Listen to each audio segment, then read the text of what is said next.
Oh no. Okay, there we go. What's up? How we doing? How you guys doing? My name's Hero. This is Coding with Strangers. And I wanna talk about something. Um, our AI overlords are coming to take our jobs and do all the stuff for us. And as we get closer to that day, you start to wonder, why would you start learning how to program? Da da this, da da that. Hey, look. You're learning how to program. For everyone who's, a lot of people been asking this question: should I learn how to program? They're saying learning how to program is not going to be beneficial to them. Who's saying that? The people who want you to buy their product? That's who you're taking your career advice from? Nah. Who built the AI? It was a programmer. And you're not planning on just being a programmer good enough to do something that a computer could do. That's malarkey. You're going to be better. That's your goal. You aspire and you will transpire into being better. I'm claiming that for you. Clap it. All right? I believe in you. I just need you to believe in yourself a little bit. But if you let the news media tell it, all these AI announcements, if you let them tell it, your job is as good as cooked. And you wouldn't be wrong for believing them. They say it so much, it's hard to believe. But sometimes you just gotta open your eyes and take a look and see with your own two eyes what they're pushing is BS or the real thing. And I'm wondering, or dare I say, I'm betting, everything isn't what they say it is gonna be. This may be the reason why ChatGPT and other AI tools should not replace tech programming jobs as of now. While AI chatbots like OpenAI, ChatGPT promise to revolutionize the workplace, a new study raised red flags. Research by Purdue University found ChatGPT delivers incorrect answers a whopping 52 times. Oh no, the chat AI that just reads whatever, regurgitates everything is fucking wrong 52% of the time. It's almost as if you use the internet irresponsibly, you're going to get ran the hell out of town, right? Interesting. When tackling programming questions, and trust me, it's wrong about other things. We'll get into it. This concerning statistic comes from a study presented at the Computer Human Interaction Conference in Hawaii. The research involves feeding ChatGPT 517 programming questions sourced from Stack Overflow, a popular platform for programmers. The results were double-edged swords. While significant proportions, 52% of the answers contained errors. Damn. The study also found ChatGPT excelling in terms of comprehensiveness and clear language. This led to a surprising finding. Despite the inaccuracies of 35% of participants in the study preferred the ChatGPT answer. So that's truly fascinating. It's wrong, but it's becoming more convincing. It's like someone who's talking bullshit, but they're so convinced you have to be. It's like not Sam Altman. It could be, what was the dude from WeWork? This guy from WeWork, whatever his name was, he's so good at just he's rizzing you. The AI is rizzing you. Yeah. You're being seduced. You're getting rizzed by AI. AI silver tongue. That's a good one. That's a good one. Even more worrying is the fact that programmers participating in the research miss crucial mistakes in ChatGPT's answers nearly 40% of the time. Fucking A. So quality, if you really want a job in the future, quality assurance. Because the amount of fuck-ton idiots that are going to be in charge of just saying, oh, this is right because ChatGPT said so. If you really want a good job, go get into become a nerd and just go around with a big red marker circling and underlining things. You'll be paid six figures guaranteed. Because 40% of engineers, programmers, believe the shit that they were being told.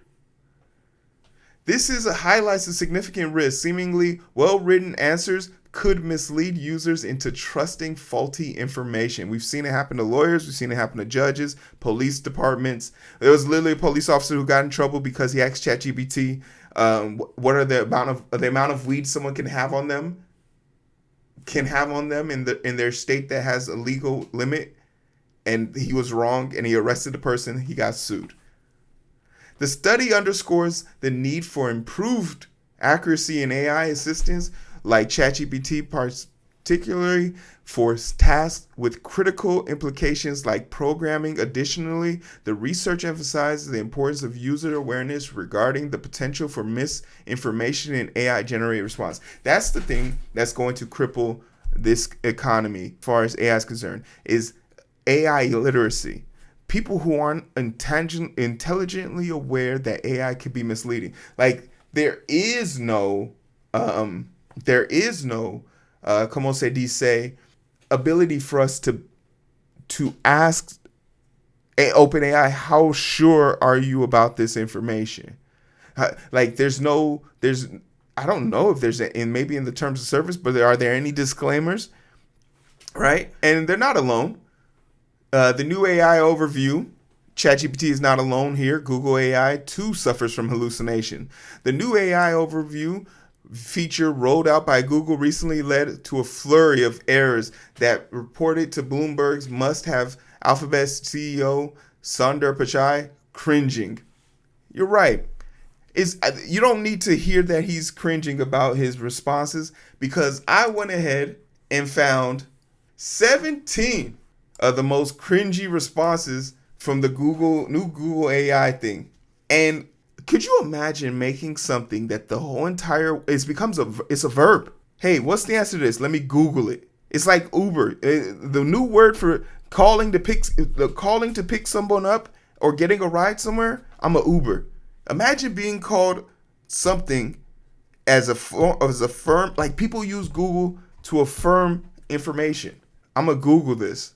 And you can trace back where the information came from, who said it, when did they say it, in what context, what was the discord at the time. Imagine having that. Imagine having the ability to shit on a Spider-Man in his own movie because he used Bing.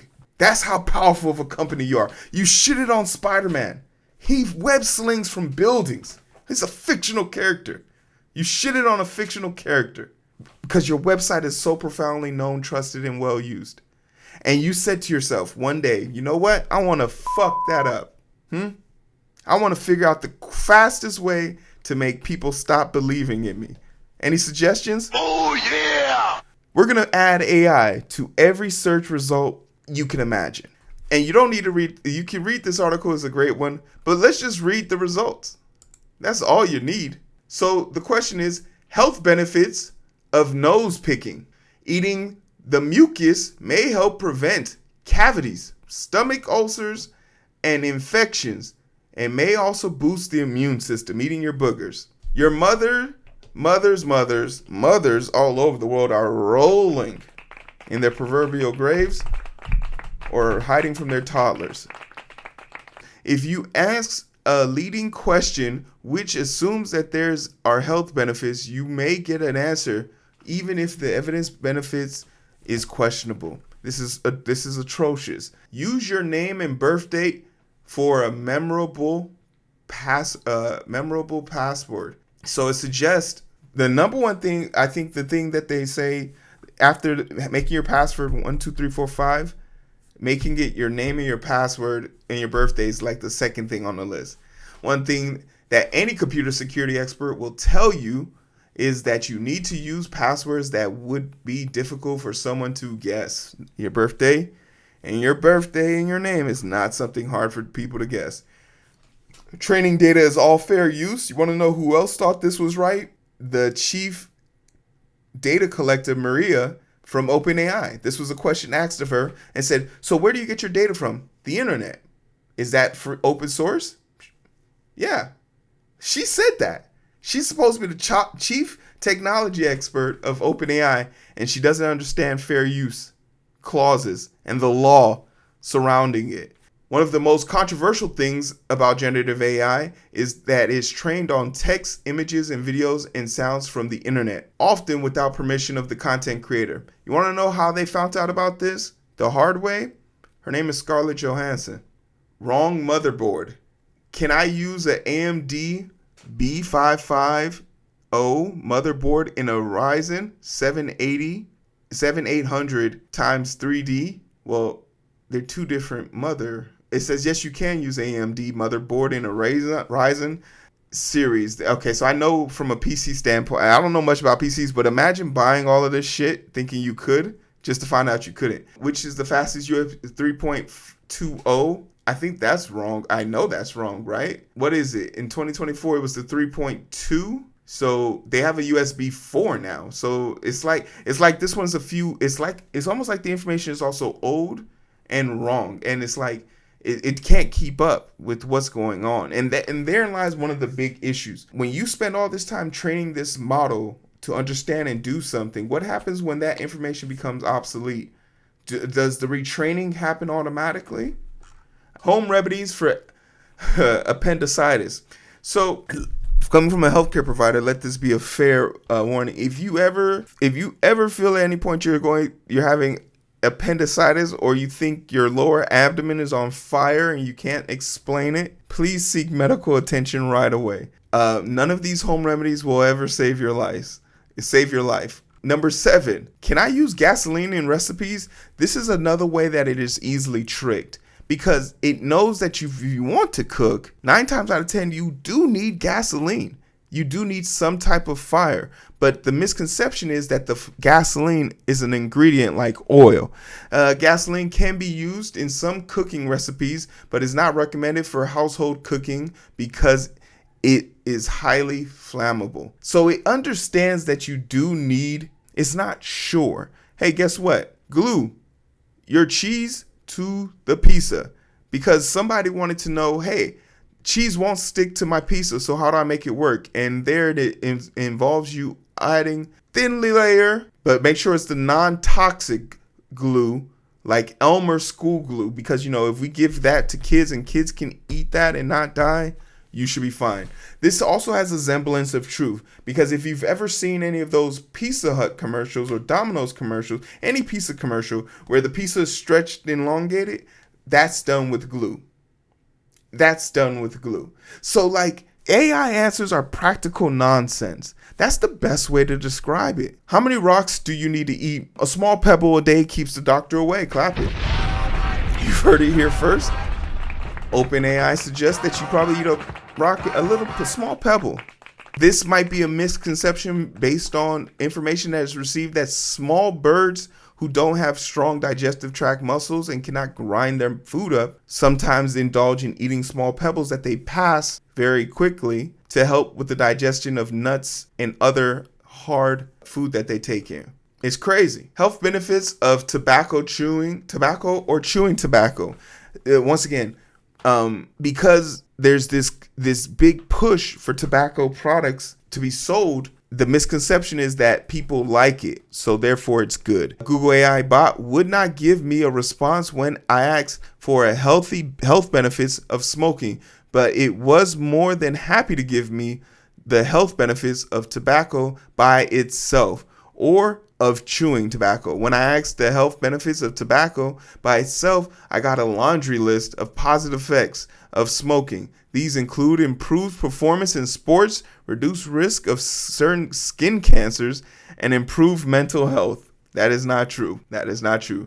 Hey, you want to know something? With all this talk of war going on, surely there's some benefits to it, right? Benefits of nuclear war, human sacrifice, and infanticide. Google AI can see the bright side of almost anything. When I asked it for the socialite benefits of nuclear war, it cited sarcastic articles by Dean Burnett of The Guardian, where he names benefits of such as increased human diversity and no more immigration problems and the end of economic uncertainty. So one thing it does horribly well is source information from what would be deemed a reliable source, but it's just bad setting, bad timing, right? Horrible. 12, pros and cons of smacking your child.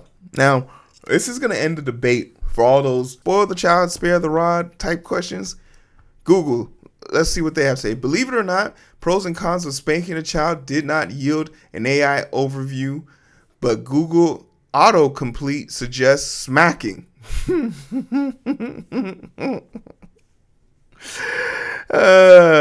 Man. They gave me an overview which said some say that smacking can be an effective way to discipline a child in moderation, and that it can help set boundaries and motivate children to behave. Others say that it can work quickly to stop children from misbehaving because they are afraid of being hit. Yeah, because traumatizing your kid is the best way to gain control over them. You know, there's nothing more intimidating than the backhand to make anybody stand up and alert straight, right? The thing about this is, like, they could have sourced certain things. They could have told them to go to certain places to get information. But the problem is they let the internet train their AI bot. And you want to know something strange about the internet? People purposely put things on the internet not just to be misleading, because that's definitely an objective, but to just be sarcastic. There's such thing as satire. We know that satire exists. We know that satire is used constantly. The Onion is a perfect example. The Onion writes very realistic articles that would dupe the most vulnerable of our population. Which religion is more violent? Now we're getting into the heavy hitting question. So these are questions that I think Google AI should not be touching with a 10-foot pole. However, when I ask the controversial question about which religion is most violent, I get an answer like those below. For example, when I ask which of these are more violent, Christians or Judaism, I got some saying that Judaism and Christianity are not generally violent religions today, but others are arguing that Christianity is a religion of peace while Judaism is violent. How old is Gen D? One of the LLMs will often do is make up facts so that it can give you an answer of some kind. I was talking to my son, who is Gen Alpha, about the different generations and what year they encompass when I accidentally typed, how old is Gen D? A group that doesn't exist yet. I got this answer, 1665 to 1679. So they don't exist and they made it up. I didn't know we were on Gen Alpha. Damn, okay. Which president graduated from UW? Seeing others asking similar questions online, I asked, how many presidents graduated from the University of Wisconsin? It cites that a lot of presidents that never attended the school and gives them graduation dates. Oh, that's great. That occurred after they died. Harry Truman graduated in 1933. James Buchanan, he graduated 3 times. 1943, 2004, and 2013. This man is legendary. Andrew Johnson, class of 2012. Andrew Jackson, 2005. That man is on the $20 bill, and he's also on the damn graduation list. How amazing is that? How many Muslim presidents have we had? There's only one answer. Barack Hussein Obama. Barack Obama. There we go. We love it. Way to go, Obama. Get your name in the books. Oh, how to type at 500 words per minute. Who wouldn't like to type faster? I'm consistently hitting 100 words per minute. For me, that's definitely not good enough. So when my colleague Sarah Jacobson told me that Google AI will answer the question how to type 500 words per minute, I was eager to see the advice. If you read the advice below, it's pretty standard stuff that would benefit anyone typing speed. It advises you to master touching, typing, improving your posture, and training yourself to scan ahead to the next word while typing currently. These assumes that you're copying existing documents.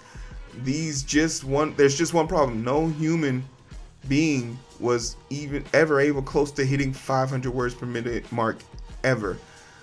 Who set the record? Barbara Blackburn, who set the record of a 212 words per minute or less. then that's not even half of 500 words per minute. So that's crazy. It's training you to be the best, the very best, and no one will ever, and you'll never get there. Once again, Google is using you as the puppet for this. It let an unfinished, half-baked idea out. You guys found all the funny things, wrote about it. We got our laughs. We'll get our views, and then Google will perfect it. It'll make it better, and then it'll put it back out there again. Because it's easier to get the public to do it for you instead of paying someone to do it for you. And this isn't even necessarily bad press. There's ways that you could turn this feature off. There's videos about that you could definitely look into it. But like, was it worth it to tarnish your image of reliability or a source of truth just because you didn't want to pay to get something done the correct way? I'm truly fascinated to see what you guys have to say about this. Let me know in the comment section below. Like, share, and subscribe. They're on our asses, y'all. They're coming for us. Like, share, subscribe. Hey, Patreon's available. What's up if you guys can.